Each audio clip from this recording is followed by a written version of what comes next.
Pacific climate campaigners are condemning the latest draft of the COP28 agreement as a meaningless wish list of optional actions and say it's a death warrant if they sign it. The draft text doesn't mention a phase-out of fossil fuels.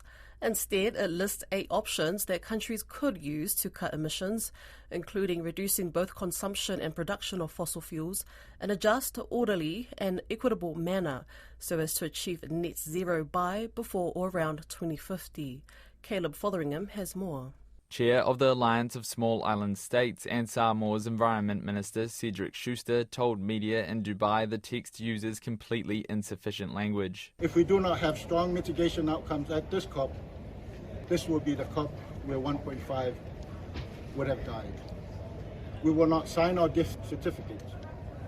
We cannot sign on to text that does not have strong commitments on phasing out fossil fuels. The chair once again reiterated the same message he's been using throughout the meeting, that small islands need global warming to be limited to 1.5 degrees. How can you not understand? It is our very survival that is at stake.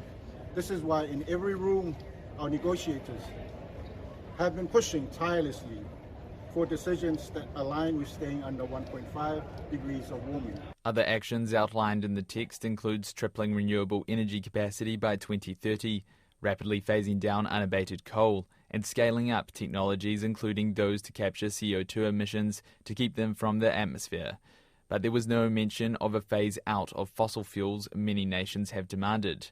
Lavitanalangi Saru from the Pacific Islands Climate Action Network says the document is extremely concerning. The lack of agreed actions to phase out fossil fuel and invest in clean energy has kind of left us with a meaningless wish list of optional actions, and I don't think that's helpful. He says the language is not akin to the messages over the last 2 weeks that the 1.5 goal is the Northern Star. Remaining within 1.5, it's not a nice to have, but it is a must have.